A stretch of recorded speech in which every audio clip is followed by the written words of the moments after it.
그 화면이 이쪽에 있어가지고 제가 이쪽에서 하는 게 더 나을 것 같아요. 그 제가 소개받은 대로 이제 제가 주체사상으로 연구를 해가지고 제가 이렇게 옛날에는 북한 전문가, 지금은 조선 전문가입니다. 그래서 지금 어제 밤새 쉬고 오늘 지방선거 결과가 우리 마음에는 많이 부족한 부분들이 있어서 다들 마음도 좀 무거우시고 심란하실 것 같은데, 제가 막 기분 좋은 이야기를, 기쁜 소식을 전해드려야 되는데 또 심란한 이야기를 전해드리게 돼가지고 죄송하다는 말씀 먼저 드리고요. 근데 이걸 제가 일부러 좋은 이야기 할 수 있는데 좋은 이야기 안 하고 심란한 이야기를 하는 게 아니고, 지금 우리가 지금 처해 있는 한반도의 상황이 매우 심각한 상황이고, 심란한 상황이고 힘든 상황이라는 걸 감안하셔서, 근데 우리가 눈 감고 막 이렇게 상황이 안 좋은데 막 좋은 것처럼 그렇게 생각하면 안 되잖아요. 과학적으로 봐야 되고 있는 현실을 그대로 봐야 되기 때문에 그런 부분에서 말씀을 좀 드리면서 한반도의 평화를 어떻게 만들어가야 될지 같이 또 고민하는 시간 됐으면 좋겠습니다. 사실 제목이 제일 중요해요. 제목이 제가 다국시대 한반도 평화와 한국 시민사회 역할인데요. 잘 안 보신 이제 단어가 다국시대라고 하는 이 글귀인데, 이 다국시대를 두고 지금 현 시대가 다국시대라고 하는 거거든요. 그 현 시대가 다국시대라고 하는 시대 규정에 대해 가지고 우리가 지금 이거 처음 만든 시기이기 때문에 다들 여러 가지 나름대로의 생각 속에서 서로 견해가 잘 일치하지 않는 그런 부분들이 있는 것 같습니다. 제가 생각하는 다국시대를 짧게 말씀드리면, 저는 이제 이러한 다국시대를 염두에 두고서 쭉 발제를 준비하는 거 했거든요. 다국시대의 반대말은 일극시대예요. 일극시대는 미국의 일극백권 질서, 미국이 일극 백권 질서에 들어오게 된 거는 소련이 멸망하고부터 동구권이 해체가 되고, 소련이 이제 해체가 되는 그 시기, 그러니까 91년 12월 25일 날 소연방이 이제 간판을 내리잖아요. 그럼 그때부터 해가지고 지금 한 36년, 35년 지나고 있습니다. 그 기간. 91년, 뭐 길게 보면 89년부터죠. 부터 시작해가지고 지금 현재 이르기까지 그 기간 동안이 이제 1급 패권 질서가 라고 이야기를 합니다. 보면은 1급 패권 질서가 언제부터 깨져나갔냐면 2022년부터 깨져나간다고 저희는 보거든요. 다국 시대는 한 2022년부터 지금 이제 다국 시대가 시작된 지 한 4년 정도 지나고 있다라고 보고 있습니다. 왜 깨져나가냐면은 실제로 이제 여러 군데 전 세계에서 이제 1급 패권 질서를 유지하기 위해서 전쟁을 많이 일으키는데, 그 전쟁에서 미국이 계속해서 이미 시작했던 전쟁도 못 끝내고 도망을 가거나, 아니면은 새롭게 시작한 전쟁에서 열세를 보이면서 미국이 예전 같지가 않은 거죠. 그래서 1급 패권, 그러니까 미국 혼자서 다 하던 그 시대, 1급 패권 질서가 이제 저물고 있다라고 저희들 보고 있습니다. 그 중에 제일 큰 게 2022년에 이제 여러분 우크라이나 전쟁 때 지금 누구하고 싸우고 있어요? 러시아와 우크라이나가 싸우고 있어요. 그렇게 하는데 사실은 러시아와 미국이 싸우고 있습니다. 네. 가자 지구에서 폭격을 하고 헤즈볼라하고 이스라엘이 싸우고 막 하는데, 누구랑 싸워야 하면은 팔레스타인하고 이스라엘이 싸워요. 레바논의 헤즈볼라하고 팔레스타인이 이스라엘이 싸워야 하는데, 그 팔레스타인과 헤즈볼라가 싸우고 있는 나라는 이스라엘도 물론 포함되지만 미국하고 싸우고 있는 겁니다. 그리고 이번에 시작되어서 지금 이제 휴전 중이죠. 이란하고 싸우고 있으면은 이란과 이스라엘이 싸운 게 아니고, 물론 그것도 들어오지만 또 미국하고 싸우고 있습니다. 지금도 미국하고 싸우고 있습니다. 그래서 그 각각의 전쟁을 휴전을 하기 위해서는 미국하고 합의가 돼야 되는 거예요. 사실은 그 뒤에서 모두가 미국이 다, 우크라이나가 이렇게 버튼만 누르는 거예요. 그 미사일을 유도해가지고 정확하게 좌표에 찍는 기술을 갖고 있지 않습니다. 이스라엘도 갖고 있지 않아요. 예. 그 카타르나 뭐 저기 있던 나라들이 아랍에미리트가 그 군사력을 갖고 있지 않습니다. 그 모든 정보를 제공해주고 미사일을 착한 지까지 유도하는 것은 이제 미국이 하고 있는 거예요. 예, 하고 있습니다. 그런데 그 모든 전선에서 미국이 계속해서 쇠퇴하고 있다는 그런 부분에서 이 다극시대, 이제는 다극시대로 접어들었다라고 하고 있습니다. 또 혹자는, 그러면 이제 미국이 패권국이었는데 미국이 이제 치고 나면은 그 다음에는 중국인가요? 아닙니다. 그 패권이 교체가 되는 거고요. 그렇게 보지 않습니다. 다극시대라고 하는 것은 패권이 인정받지 못하는, 패권이 해체가 되는 거예요. 패권이 해체가 되고, 다극이라고 하는 것은 여러 극이 있는 거죠. 그 자주적인 나라들이 자기의 주권을 존중받으면서 다양한 나라들이 자신의 주권과 안전을 보장받으면서 평화롭게 살아가려고 하는 시대를 다극 시대라고 합니다. 제가 주체사상 박사잖아요. 예. 주체사상에 보면은 주체사상을 집대성해가지고 85년에 나온 책 중에 하나가 주체사상의 총서라는 책이 있습니다. 그 총서가 전체가 10권입니다. 10권인데 그 중에 5권이 있습니다. 5권. 5권에 보면은 5권의 제목은 사회주의 공산주의 건설이론이라고 하는 책이에요. 그 제목이 그래요, 제목이. 1권부터 10권까지 있는데 5권의 제목이 그렇다고요. 사회주의 공산주의 건설이론이라고 하는 그 책을 읽어보면은 그 책의 이제 마지막 부분에 마지막 그 뒷부분에 뭐가 나오냐면은 세계혁명 이론이 나옵니다. 세계혁명 이론이 나오고 그 다음에 나온 게 조국통일 이론이에요. 그게 맨 마지막에 나온 내용입니다. 그러니까 주체사상은, 그러니까 조선은 어떻게 생각했냐면은 세계혁명도 하고 조국통일도 하려고 한 거예요. 그래서 둘 다 할 수 있다고 생각한 거예요. 그러니까 조국통일을 해서 우리가 자주적인 국가를 건설하게 되면, 그러니까 연방제로 통일을 하면은 연방국가가 나올 거 아니에요? 그런데 이 연방국가가 미국의 패권에 편입되지 않고 모든 나라와 잘 어울려 지내는, 모든 나라의 주권이 존중받는 세계가 되면은 그것이 세계혁명이다라고 생각을 한 거예요. 그 두 개를 같이 할 수 있다고 생각했습니다.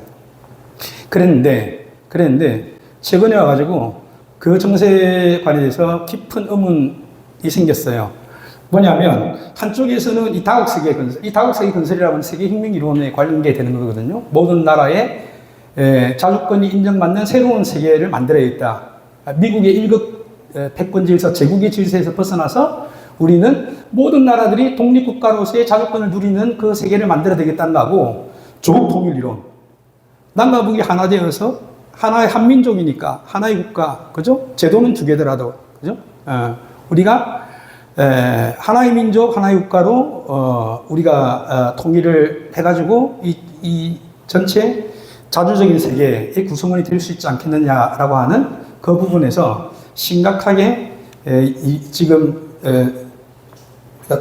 직면한 이 문제의식은 뭐냐면은 둘 다 하기에는 힘들다. 왜냐하면 둘 다가 지금 모순관계에 있다는 거예요. 모순관계.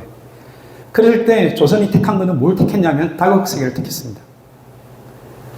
조국 통일을 택한 게 아니고 다극세계를 택했어요. 그러니까 왜냐하면 조국 통일을 쫓아가다 보면은 다극세계 건설이 안 되거든요. 그러니까 세계혁명할 때 조국 통일하려 했을 때 조국 통일 접고 세계혁명, 다극세계 건설 하자라고 하는 게 최근에 내려진 조선노동당의 방침입니다. 그 방침은 지난 8기 9차 전원회의, 그러니까 1923년부터도 있어 왔고요. 있어 왔는데 올해 3월에, 올해 2월에 9차 당대회를 하면서 확실하게 영토를 박았습니다. 당대회에서. 영토를 박아서 그것이 조선노동당의 전략적 방침이라고 결정을 내렸습니다. 조선노동당은 우리나라에서는, 대한민국에서는 이해하기가 힘들어요. 우리는 그런 체제가 아니기 때문에. 근데 조선노동당은 조선의 집권당입니다. 집권당이고 유일 집권당입니다. 다른 당들도 있어요. 천도교 청구당도 있고 조선민주당도 있습니다. 조선에. 당들이 있지만 그 중에서 조선노동당만이 유일한 집권당입니다. 그리고 그 당이 국가가 나가야 될 길을 결정하는 게 당이 결정합니다. 그런 사회예요. 그래서 그 당에서 그 결정을 내리고 당연하게 시간상 6월에 당대회, 9차 당대회를 했거든요. 당대회를 하고 난 다음에 3월에는 제15차 최고인민대회를 선거를 해가지고 제15기 이제 최고인민대회를 구성을 했죠. 거기에서 헌법을 다 아시다시피 개정을 해서 그 당의 결정사항을 반영을 했습니다. 그래서 그게 바로 지금 2달 전에 있었던, 석 달 전에 있었던 일들입니다. 그 일 속에서 제가 그런 사전에 전제를 가지고, 사전 지시를 가지고 강의를 하도록 하겠습니다. 조선이 적대적 두국가론이라고 이야기한 지는 좀 되었습니다. 그죠? 그게 2022년 12월에 했으니까, 그죠? 시간이 좀 됐습니다. 근데 여기에서 뭐냐면은 연방제 방식, 연방제 통일을 폐기했어요. 연방제 통일 방안을 폐기했습니다. 조선에 있는 뭐 3대 헌장 기념탑 다 폭파하고 평양의 통일력 그거 없애고 이름 바꿨어요. 다 바꿨습니다. 그래서 연방제 통일 방안을 폐기를 했습니다. 그 폐기를 제가 강의하면은 강의 마치고 난 다음에 저한테 오셔서 따지더라고요. 왜 폐기했냐고. 근데 제가 폐기한 게 아닙니다. 절대로. 제가 뭐라고 제가 폐기한 게 아니고 조선에서 조선노동당이 폐기를 했습니다. 저는 폐기를 했다는 사실을 전달해 드리는 거예요. 악인을 맡아서 죄송하긴 하지만, 근데 어떻게 돌아가는지는 우리가 알아야 되지 않습니까? 김정은 총비서가 뭐라 했냐면은 한국과 통일을 논한다는 것은 완전한 집착과 집념의 표현이다. 그리고 통일에 대한 집착과 집념을 버리라고 이야기하고, 집착과 집념을 버리라고 이야기를 하고 있습니다. 내부적으로도 이렇게 이야기하고요. 외부에도 마찬가지입니다. 그래서 지금 이 그림을 보면은 이게 코끼리가 있잖아요. 코끼리가 여기 있는데, 이게 이제 눈 가리고 이제 코끼리 만지는 이야기 아시잖아요. 그러니까 누구는 만지면은 뭐 줄 같다, 기둥 같다, 뭐 부채 같다, 채찍 같아요. 막 이렇게 다들 벽 같아, 막 이렇게 다들 어딘가를 만지고 있잖아요. 근데 이게 지금 이런 내용이 우리가 알게 된 지가 얼마 안 되기 때문에 여기에 대해서 한국 내에서도, 한국 진보 내에서도, 한국 시민사회 내에서도 다양한 견해들이 있습니다. 첫 번째 이런 거예요. 그거 일시적인 거. 예? 김정은 총비서가 요즘 기분이 좀 나빴겠지. 기분이 좀 풀리면은 바뀔 수 있지 않을까? 일시적인 거. 그 다음에, 어쨌거나 간에 이 조국 통일이라고 하는 게 있는데, 그게 유훈이기도 한데, 그러니까 언젠가는 6.15로 돌아갈 수 있다. 이게 6.15 2.0. 언젠가는 6.15로 돌아갈 수 있다. 6.15 공동선언의 그 가슴 벅찬 2000년 6.15로 우린 다시 돌아갈 수 있다. 라고 생각하시는 분들이 계십니다. 두 번째는 어떤 분들은 이 적대적 두국가론이라니까 전쟁 나겠어. 이제 전쟁이 불가피하다라고 하면서 전쟁이 나가지고 정리가 될 거야. 어떻게 정리가 되든 전쟁이 나서 정리된다가 되지 않겠느냐라고 또 이런 말씀하시는 분들도 계십니다. 세 번째도 꽤 있는데 양국체제론입니다. 뭐냐면, 그래. 두국가로 하자는 거지? 조선도 그렇게 적대적 두국가로 하잖아요. 두국가로 지내. 이때까지 통일한다고 막 우리도 힘들었어. 그냥 두국가로 이때 서로 친하게 지내면 되잖아? 전쟁만 안 나면 되잖아? 평화공존론입니다. 두국가 평화공존론. 그렇게 가면 되겠네? 그렇게 가자는 이야기 아니야? 맞잖아. 조선도 이렇게 두국가로 평화공존 하자고 지금 그렇게 말하는 거 아니야? 라고 하는 게 양국체제론입니다. 네 번째가 뭐냐면은 제가 주장하는 겁니다. 국가관계를 정립해서 대한민국과 조선민주주의인민공화국 간에 국가관계를 정립하고 난 다음에 그 다음에 적대적 관계니까 전쟁이 나거나 평화적으로 해결되거나 할 수 있겠죠. 저희는 평화를 위해서 제목이 평화 아닙니까? 평화. 한반도 평화. 될 수 있으면 아니고 전쟁을 피해야 되는 것은 선택의 문제가 아니죠. 무조건 전쟁은 피해야 됩니다. 평화의 길을 어느 분 말씀처럼 바늘 구멍이라도 뚫듯이 평화의 길을 찾아가자.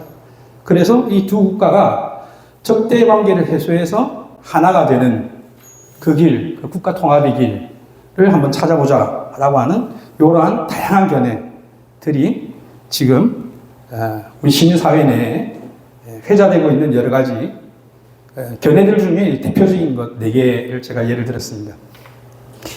조선이 80년 동안 통일정책을 추구해 왔는데 왜 폐기했느냐라고 했을 때 여러 가지 이유들이 있겠죠. 첫 번째, 2018년에 하노이 노딜, 조미 정상회담 했는데 뭔가 이렇게 하려고 했는데 이게 아무것도 안 됐단 말이에요.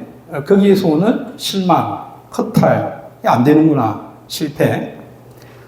두 번째, 그 당시 이 4.27 판문점 선언도 하고, 저희 10월달 명나라에서 우리 민족이 5,000년을 함께 살아온 우리 민족을 말씀하셨지만, 사실 우리 문재인 대통령께서 그 뒤에 유의미한 후속 조처를 안 하신 데 대한 그런 또 실망.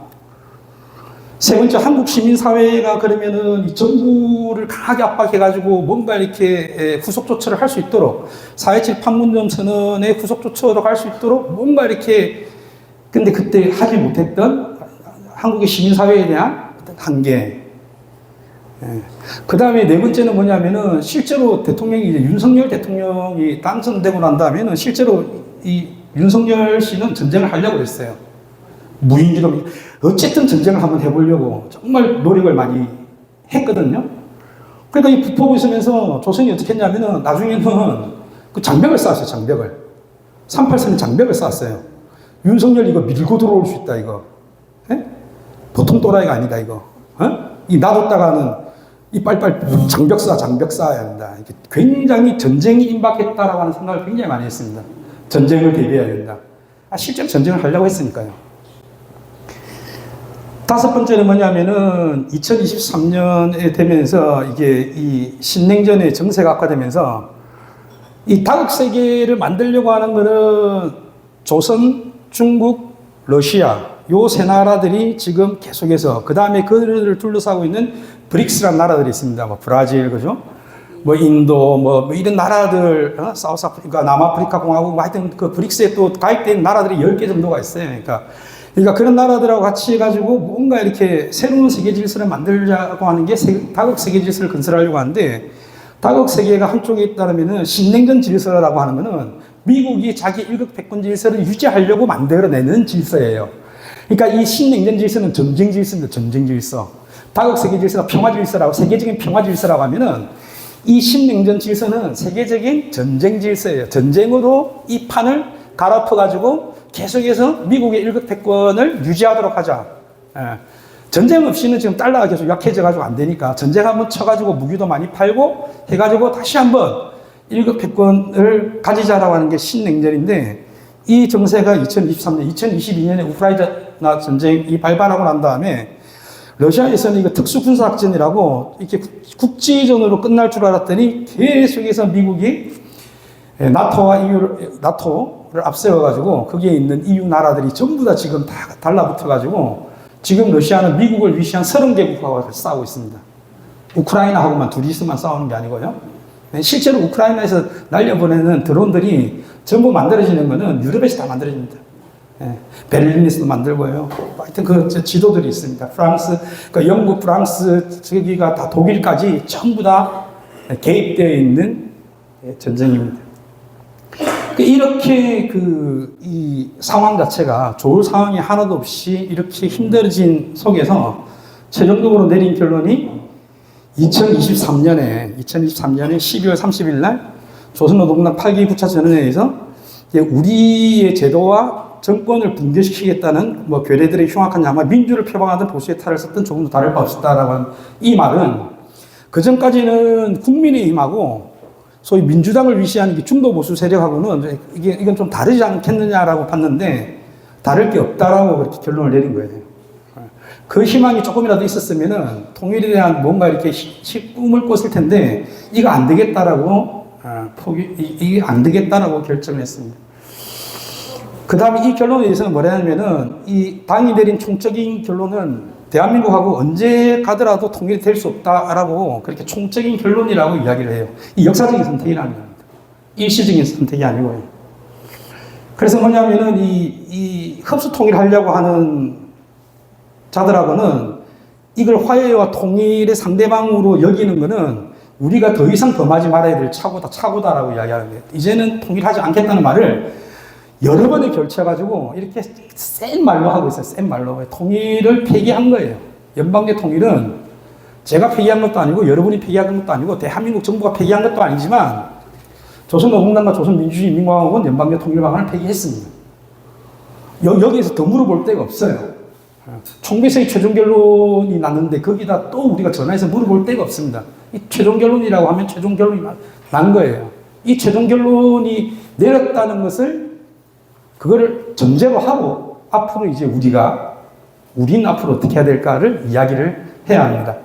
이 결론이 난 것을 그걸 갖다가 나는 믿기 싫어, 나는 못 믿겠네, 나는 반댈세 뭐 이렇게 하면은 이제 그때부터 다른 이야기가 되는 거죠. 근데 어쨌든 제가 드리는 말씀은 조선에서 이렇게 결정을 한 것에 대해 총적인 결론에 대해서 우리가 무겁게 받아들인 그 전제에서 그 전제를 가지고 우리가 앞으로 활로를 찾아야 되지 않겠냐.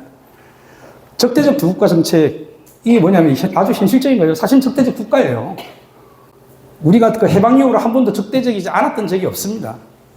적대적 국가 맞아요. 적대적 국가죠. 근데 이 정전 상태에 있죠. 이 내전 상태인데 어쨌든 이 두 정부가 통일의 방향으로 갈 수도 있는데 이 통일국가 건설하는 걸 포기해버렸잖아요. 이걸 통일정부를 빼버리면 남아있는 것은 적대적 두 국가밖에 안 남아있는 거예요. 이게 이때까지 우리가 특수한 관계라고 하는 것은 적대적 관계이기는 하지만 그래도 한민족이니까 통일을 우리가 지향하는 특수한 관계 있지 않냐. 그거 웃기잖아요. 서로 적대적인 관계인데 또 통일을 해야 되는데 이게 되게 이상한 관계이기 때문에 어디에도 볼 수 없는 특수한 관계다라고까지 우리가 이야기하면서 남북 기본 합의서의 가장 기본 전제가 우리는 특수한 관계야라고 하는 거거든요. 근데 거기에서 이제 이 통일국가를 건설해야 된다는 이걸 빼버리면은 특수한 관계가 아니고 적대적 관계밖에 안 남는 거죠. 그래서 뭐 제가 다 읽지는 않겠습니다. 철저한 타국이고 하기 때문에 통일할 생각이 전혀 없다. 그냥 어느 하나가 없어지지 않으면 안 될 통일을 우리가 왜 하냐. 통일을 안 한다는 이야기예요. 통일을 하지 않겠다. 그래서 통일 국가를 안 만들게 그 건설을 폐기한다는 말은 민족 통일 전선이라고 하는 개념도 없는 거예요, 이제. 남북 해외 모든 민족 구성원들이 다 같이 모여가지고 이것도 없는 거예요, 그냥 이제. 이것도 없습니다. 그러면 어떡하냐? 조선이 단독으로 국가적 차원에서, 자국 차원에서 이 현상을 타개하겠다는 생각을 하는 거예요.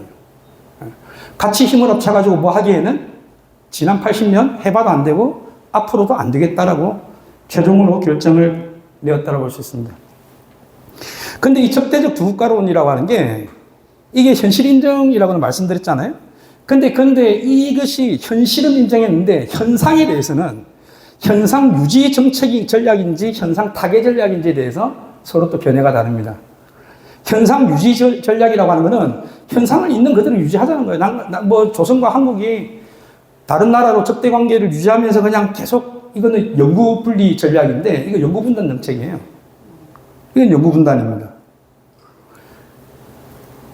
이게 이때까지 한국이 취해왔던 전략이에요.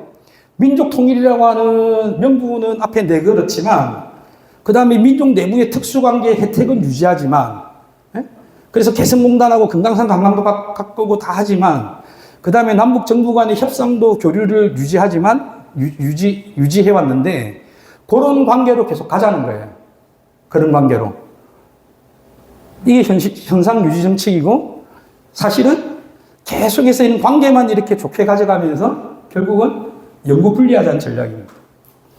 현상 타개로 보는 거는 지금 이 현실이 적대적 관계인데 적대적 관계를 적대적 관계 아닌 것처럼 하지 말고 정확하게 적대적 관계라고 하는 것을 인정하자. 인정하고 그 관계를 명확히 하자. 적대 국가 관계라고 하는 도전국 관계라고 하는 것을 명확하게 하고 그 다음에 이걸 어떻게 할지 그 적대 관계를 해소해야 되잖아요. 어떻게 해소할지 어떻게 통합할지 이 현상 타개 전략인데 조선이 택하고 있는 것은 사실 국가 통합 전략입니다. 현상을 타개하는 전략이에요. 국가 대 국가 관계를 규정을 하고 그러면 남는 게 전쟁 아니면은 적대 관계 해소, 전쟁 아니면 평화밖에 없습니다. 전쟁을 하든지 아니면은 평화적인 관계를 맺든지 적대 관계를 해소해서 평화적인 관계를 맺고 난 다음에 그 다음에 국가 통합의 길로 갈 수 있는 국가 통합이라는 말은 하지 않습니다. 하지 않지만 적대 국가가 대체로 태평양 때 미국하고 일본도 싸웠잖아요. 근데 이제 전쟁하고 난 다음에 전쟁 끝나고 나면은 어떻게 하냐면은 이 관계를 다 회복합니다. 회복하는 그 과정들이 있죠. 적대 관계를 해소하고 서로 중국과 일본도 그렇고 우리나라도 베트남이 우리 파병했잖아요. 근데 일정 시간이 지나면은 적대 관계 해소하고 난 다음에는 서로 우호 교류하다가 적정한 시간이 되면은 한국과 베트남 총독을 쌓았잖아요. 그래도 우리가 계속 천년만년 싸울 건 아니기 때문에 수교를 합니다. 지금 한국의 공장들 베트남 많이 들어가 있죠. 베트남에 있는 노동자들도 대한민국에 많이 옵니다. 그런 우호 친선 관계, 수교 관계로 가려고 하는 전략이다 라고 저는 평가하고 있습니다. 적대적 두국가론하고 평화적 두국가론이 있는데요. 지금 이 적대적 두국가론을 지금 말하는 건 조선이잖아요. 그래서 이 통일정책을 폐기했다라고 이야기해요. 그 다음에 뭐 남조선 해방이니 이런 말도 안 합니다, 이제. 옛날에는 그런 말 한 적 있지만 난 더 이상 하지 않겠다라고 이야기하는 거죠. 그 적대관계라고 이야기를 하는 거예요. 그거는 근본 문제. 우리는 적대적인 관계라고 하는 것을 명확하게 드러내는 거예요. 그 다음에 두 번째는 뭐냐면 특수관계를 부정합니다. 민족 중간지대라고 하는 개념이 없어요, 이제. 특수한 관계에서 이렇게 개성공단 열고 금강산 관광하고 우리는 지금 총뿌리를 겨누고는 있지만 언젠가는 우리는 하나 되어야 할 그런 민족 간의 우린 동족 관계다라고 하는 이런 민족 중간지대라고 하는 말을 안 하는 거예요. 안 하고 다만 적대 관계를 어떻게 해소할지에 대해서는 그것도 뚜렷하게 말은 하지 않는데 방도를 암시하는 건 뭐냐면은 전쟁 방도는 이야기했어요. 전쟁 방도. 우리를 건드리지 마라. 그것이 대한민국의 안전을 위해서 가장 좋은 길이다. 다만 우리를 건드리면은 그 즉시 전쟁 난다. 점령하고 평정하고 수복할 거야. 건드리지 마. 라고는 이야기 났어요. 그런데 전쟁 방도에 대해서는 암시를 했는데 평화 방도에 대해서는 입도 뻥끗 안 했습니다. 우리가 어떻게 평화를 갈 수 있냐는 말은 공이 우리한테 넘어온 거예요. 조선은 이 말 안 합니다. 한국의 평화적 두국가론 말씀하시는 분들이 많은데요. 이 분들이 평화적 두국가론 이야기하면서 안 건드리는 게 세 가지가 있어요. 우리는 평화적으로 살아야 돼. 평화적으로 살면 되지. 우리가 남북 관계에서 우리가 북하고 전쟁할 그거 없어요. 그냥 하던 대로 살아요. 우리는 평화공동론이거든요. 근데 절대 안 한 게 뭔가 하면 헌법을 안 건드려요. 헌법에는 대한민국 헌법의 3조는 대한민국의 영토는 한반도와 그 부속도서란다예요. 그러니까 평양도 내 땅이고, 신해주도 내 땅이라는 거예요. 대동강도 내 강이고, 압록강, 두만강도 다 내 강이라는 거야.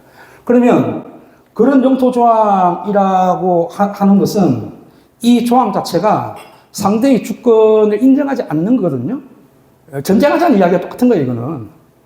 상대의 주권을 인정하지 않는 걸 넘어가지고 너의 주권이 나에게 있다 그러면 이게 전쟁하자는 이야기가 되냐고요. 사조의 흡수통일, 사조가 뭐냐면은 대한민국은 평화통일을 지향하며 자유민주주의 기본 질서에 의한 정책을 생산한다는데, 정책을 만들어낸다는데, 자유민주적 기본 질서를 가지고 통일하자는 거는, 흡수통일하자는 이야기예요. 자본주의 통일하자는 건데, 그것도 상대의 제도를, 상대의 체제를 인정하지 않는 거잖아요. 그걸 헌법에 명시해 놓는 것 자체가, 그 자체가 영토조항하고 사조 흡수통일조항이 만나면은, 이거는 그냥 북진통일밖에 없어요. 흡수통일. 총을 쏘냐 안 쏘냐 그 차이지. 이거는 최강의 적대적인 이 조항이 헌법에 명시되어 있는데 이걸 그대로 두고서 평화적으로 간다는 것은 위선입니다. 두 번째 국가보안법은요, 헌법의 3조 때문에 그런 건데 조선을 반국가 단체로 봐요. 조선을 인정하지 않습니다. 국가보안법이 그래요. 그래서 이 이적, 적을 이롭게 한다는 정을 알면서 이러면서 이제 이 조선을 반국가 단체로, 그러니까 국가로 인정하지 않는 거죠. 국가로 인정하지 않는 거예요. 이번에 인천공항 통해가지고 내 고향 축구단이 왔죠. 축구단이 왔는데 축구단이 들어올 때 이 친구들이 여권 들고 왔어요. 우리나라는 비자를 안 줬어요. 방문 허가증을 줬습니다. 그러니까 항의의 표시로 왜 방문 허가증이냐 이거지. 조선민주주의인민공화국의 국민이 여기 왔는데 비자를 줘야지. 다른 모든 나라 국민들한테는 비자를 주면서 왜 나한테는 방문 허가증이냐. 네가 조선을 인정하지 않는 거지 지금.